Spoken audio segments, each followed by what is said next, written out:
Está llegando o están llegando las elecciones en Brasil. Fue recibido como un rockstar Bolsonaro allá en Londres. Justamente eso también nos dijo aquí nuestro embajador hoy en cuanto al comentario que hacía de cómo se movían allá las cuestiones de los funerales de Isabel II y quiénes fueron hasta la capital de Gran Bretaña, qué personalidades del mundo, aquellas destacadas, entre reyes, presidentes, etcétera, etcétera. Y estaba, por supuesto, Bolsonaro, así como estuvo Joe Biden, o sigue estando allá, con su señora y varios monarcas, etcétera, etcétera, y toda la familia real británica. Bueno, estamos con Caio Magnanelli. ¿Quién es Caio Magnanelli? Ya estuvo con nosotros el año pasado, creo que vino acá. Estuvimos charlando con él. Él es un famoso consultor político, encuestador, nacido en Sao Paulo, brasileño por supuesto, y siempre él está metido cuando específicamente llegan las elecciones. Tiene metido en el trabajo a full, porque su padre también era encuestador de mucha valía durante muchos años. Bueno, ambos, tanto el padre, que ya falleció, ¿verdad?, como Caio, son respetados respecto a lo que ellos hacen, que es el trabajo de consultores o consultor político en el caso de Caio, y encuestador, con toda lo que eso conlleva, ¿verdad? Mucha gente trabajando y ese tipo de cosas. ¿Cómo te va, Caio? ¿Cómo estás? Un gusto, muy bien, acércate, muy bien. Acércate. Muy bien. ¿Cómo está el mundo brasileño para el 2 de octubre, verdad? Sí, el 2 de octubre tenemos las elecciones. Ahora mismo te comentaba.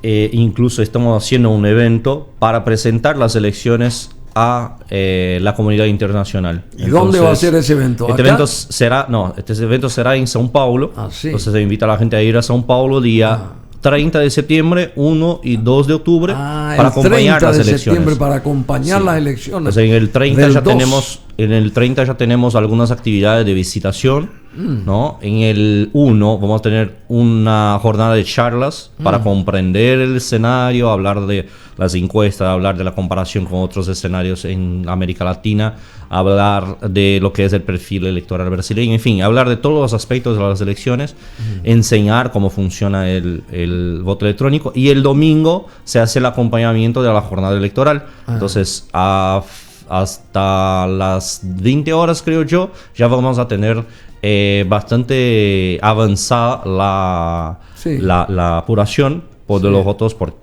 el sistema electrónico. Sí, claro. Y el resultado de la votación. Y ya vamos a tener ahí bastante avanzado, pienso yo. Eso que va ya a ser definido. el 2, ¿verdad? Y estoy en 2. Y en 2 vamos a tener un cóctel ahí para acompañar esta movida cóctel, de pero todo este operativo arranca el 30 de septiembre, ¿verdad? En Sao Así Paulo, mismo. Así bajo el paraguas de World Wide Elections. Elections en plural, ¿verdad? En plural, elecciones. En plural. O sea, las elecciones del mundo entero, del amplio mundo, sería así el título de esta cumbre que se realiza a partir del 30 de septiembre en Sao Paulo. Y la invitación, ¿quiénes pueden participar? ¿Hay que pagar algo? Hay un ingreso, hay una cuota de ingreso. ¿Hay un fee para eso? Sí, para costear todo lo que es la operación, ¿no? ¿Y en dólares cuánto sale eso? El ticket lleno está 350.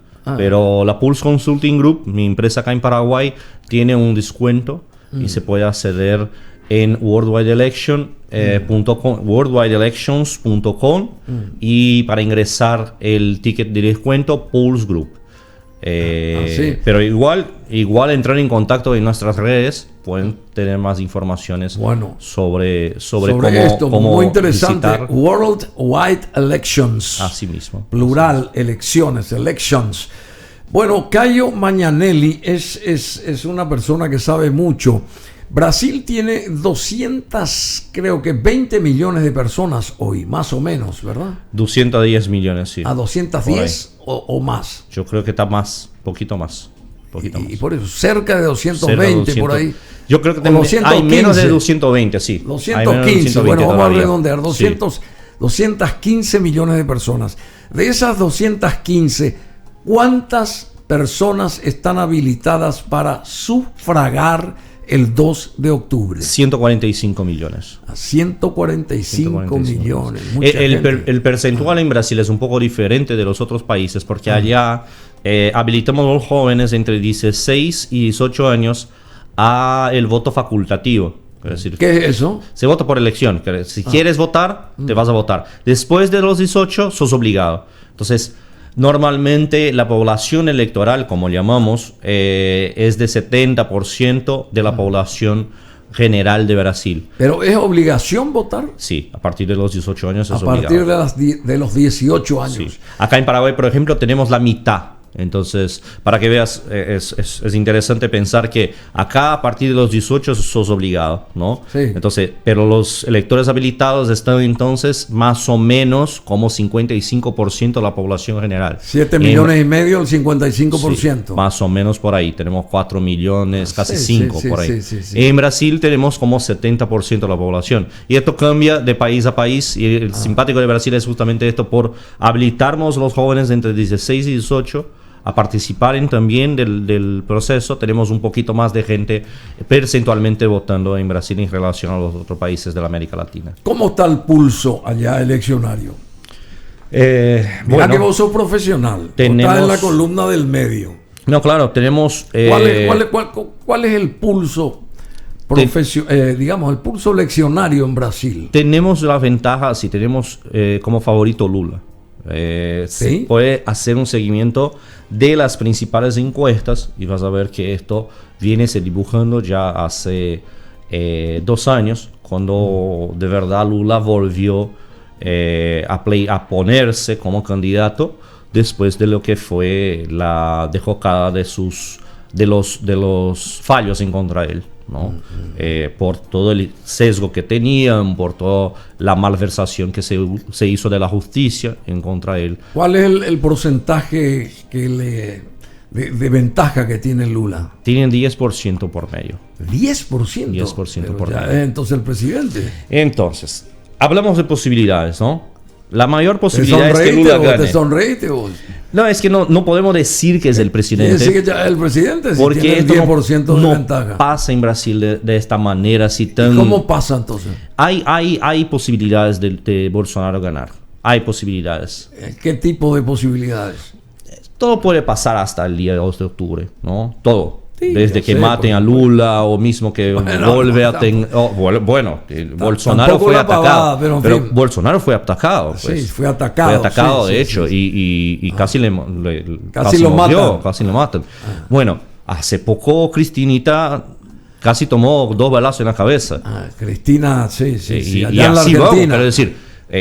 sí es posible que se maten un candidato a presidente. En Brasil, en la semana que pasó, Bruno, tuvimos 2 incidentes, uno de muerte y otro de muerte también, de bolsonaristas en contra personas del Partido de los Trabajadores. Se mató en Mato Grosso del Sur a cuchillazo un militante del PT solo por ser militante del PT. Por parte de un señor que se entregó después y dijo, le maté porque era petista y yo soy bolsonarista. Así nomás. Así nomás. Y el otro fue un señor que chocó contra el coche de una concejala que estaba haciendo campaña en la calle por su candidato a diputado. El señor vino, le chocó la trasera y salió huyendo, y en la fuga sufrió un accidente y murió este señor. Murió el señor. Sí. Pero era un señor conocido ya por la concejala, porque en las redes sociales le atacaba todo el tiempo. Y entonces estamos hablando de un lugar donde hay algo de violencia. Hay algo de violencia. Una puja muy fuerte, ¿verdad? En especial por parte de los que siguen a Bolsonaro. Hay mucha violencia porque el propio presidente incitó esto durante todos estos 4 años de gobierno. Bueno, Jair Bolsonaro, por su parte, Jair Bolsonaro justamente busca un hueco en la tierra natal de Lula da Silva, dice una información. El presidente Bolsonaro buscó ayer domingo, un hueco. Conte que él está en Londres, él viajó a Londres, no entiendo cómo es el asunto. Buscó un hueco en la tierra natal de su principal rival, el expresidente Lula da Silva, favorito para las elecciones de octubre, quien regresó en las últimas horas en campaña en la ciudad donde pasó 500 580 días en prisión. Lula pasó ahí 580 días en Curitiba, preso, sí. En Curitiba, okay. A menos de 20 días para los comicios que se van a realizar el 2 de octubre. Los dos principales candidatos de las elecciones centraron sus respectivas agendas en las regiones donde enfrentan más resistencia por parte de los electores. Bolsonaro en el noreste y Lula en el sur. El capitán de la reserva del ejército hizo campaña en Garanhuns, ¿puede ser? Garanhuns. No sé cómo se pronuncia esto, que es una ciudad de 140.000 habitantes en el estado de Pernambuco, donde lideró una marcha de evangélicos, una de las principales bases electorales de cara a las elecciones del 2 de octubre. Bolsonaro volvió a enarbolar sus principales banderas: Dios, patria, familia y libertad, y reforzó sus valores conservadores. Dicen que el Estado es laico, pero el presidente de la República cree en Dios, defiende la familia brasileña, defiende la vida desde su concepción, resaltó el jefe de Estado sin citar el nombre de Lula en su discurso. Y ahora Bolsonaro está en Londres, justamente. Así mismo. Hoy va a estar en Londres. Hoy está allá. Y después vuelta seguramente. Creo que se queda hasta miércoles. Creo que está en la agenda oficial que o vuelve hoy es lunes, o vuelve mañana a la noche, o vuelve en miércoles, creo yo. Y bueno, ¿y cómo está? Entonces, 145 millones de personas están habilitadas para votar. Sí. De esa habilitación de 145 millones, ¿cuántas, a tu criterio, realmente van a depositar su voto el 2 de octubre? Bueno, no es mi criterio, te cuento. Como tenemos una participación de por medio de 70% de los electores. Esto es el estadístico, porque se controla mucho y de hecho todas las elecciones se hace la publicización de los datos de participación electoral. O sea, entonces, que más de 100 millones van a votar. Sí, posiblemente de los 145. En 2018 tuvimos esto. Tuvimos más de 100 millones votando ya. Entonces, 110 millones por ahí. Por ahí. 115 por ahí. Por ahí. Y de hecho... O sea, sería 100 millones menos de la población total de Brasil. Sí, por ahí. Si Brasil tiene 215 millones... Sí. Va a votar el 50% por ahí, de su población. ¿Es así? Así mismo. Bueno, ¿y qué otros requisitos se tienen que tener en cuenta un día de votación allá en Brasil, por ejemplo? Porque un país tan grande, un país continente, ¿qué otras cosas? ¿Cómo está en seguridad, en la materia... Sí, en la materia de seguridad, ¿cómo está en Brasil ahora en seguridad? En relación a las urnas, quiere decir. No, en general, porque ante unas elecciones generales se tiene que triplicar, cuatriplicar la seguridad. Sí, no cambia mucho. La República. En verdad. No cambia mucho esto, en verdad. No cambia. No. Lo que es simpático, porque en Brasil... y el día hay toda una preservación. A ver, todos los países tienen post dictadura, tuvieron marcos legales, tenían leyes que intentan desconstruir lo que serían los hábitos o las sombras de la dictadura, ¿no? Entonces en Brasil tenemos una ley simpática que en el día de las elecciones no se puede arrestar a nadie. No se puede arrestar a nadie. No se puede encarcelar a nadie que no sea en flagrante delito. Entonces, pero si alguien acuchilla o mata, sí. Enfrenta al policial. Sí. Si lo hace enfrente al policial, se hace o de manera flagrante, que sea de alguna manera que se pueda configurar el flagrante, ahí sí se puede llevar la persona arrestada.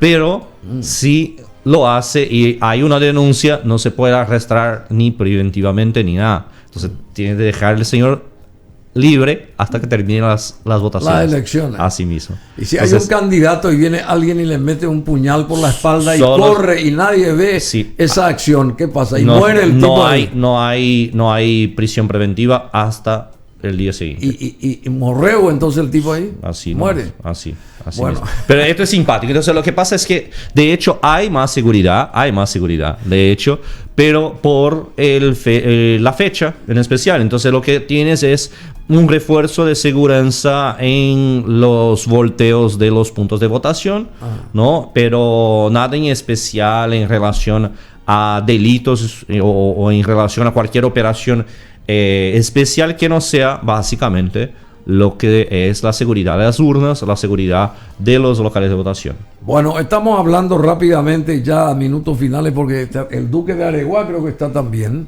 Tenemos que hablar con él. Caio Magnanelli está con nosotros, es un ciudadano paulista, consultor político muy importante en Brasil y encuestador. ¿Vos no estás mirando lo que está pasando acá en Paraguay con caras a las elecciones del 18, las internas del 18 de diciembre? Sí, un poquito. ¿Y qué estás viendo? A ver. Paraguay merece una novela, ¿no? Como una novela. Sí, merece una novela. Y bueno, ¿qué más o menos estás viendo? No, tenemos un escenario muy parecido. A ver, lo que yo comentaba sobre Brasil para ustedes, no es normal que se adelante tanto la decisión del voto en Brasil. No se tiene tan porque Brasil no es un país de tradición bipartidista.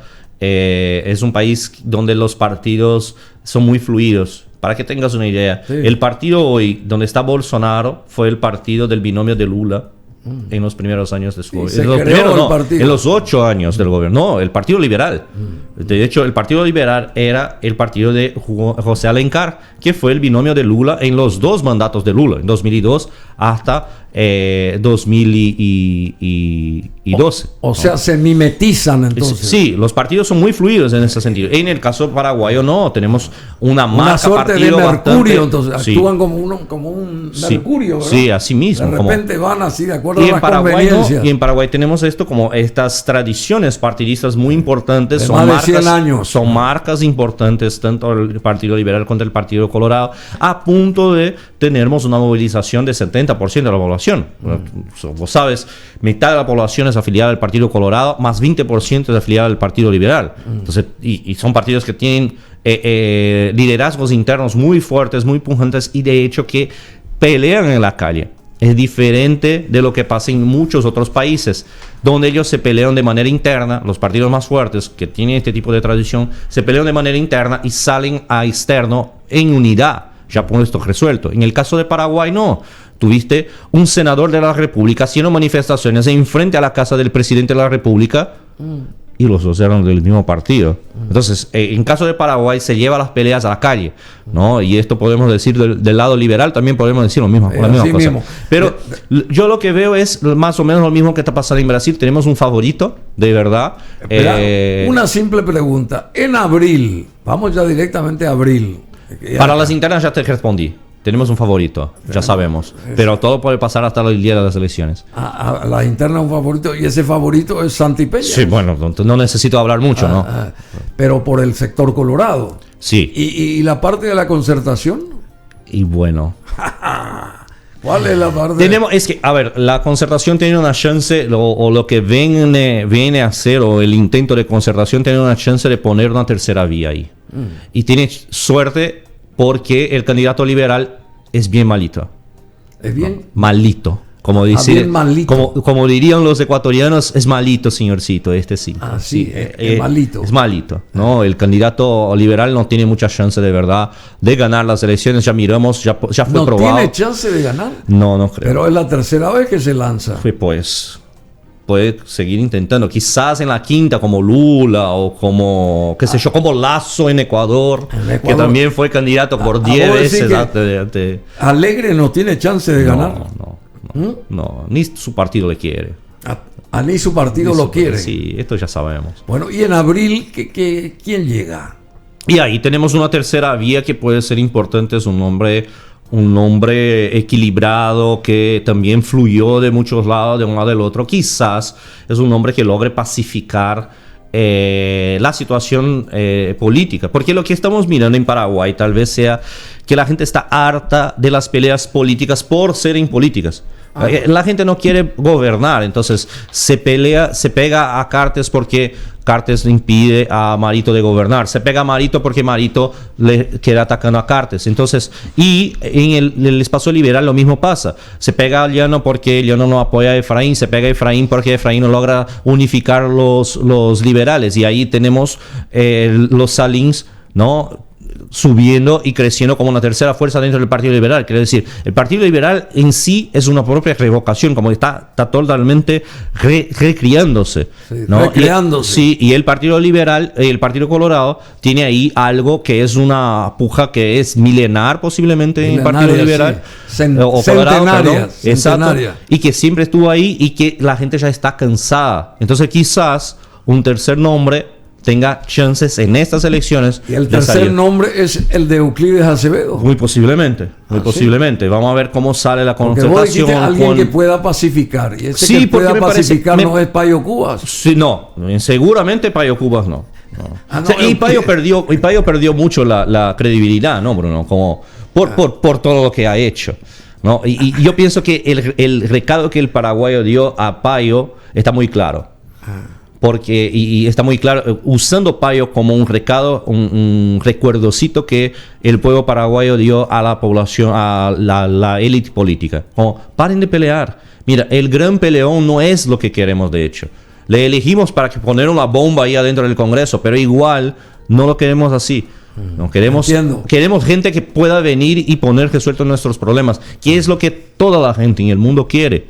Entonces, ahí está el sesgo que quizás lleve el victorioso en las campañas en Paraguay. Según Cayo Mañanelli, según él, el 18, Santi Peña es el que se lleva el lauro en las internas. Favorito. Como líder hago futurología, del Partido Colorado. En este caso, no dijiste lo de la concertación, no dijiste. No, yo pienso que la concertación tiene de llegar con un candidato solo en el 18. Y vamos a pasar a abril entonces, y el que llegue en abril, según Cayo Mañanelli, va a ser Euclides Acevedo. No, todavía no estoy haciendo futurología. Dije que hay chances, Bruno. Hay chances. Hay posibilidades. Mira, el favorito entre los colorados es Santi.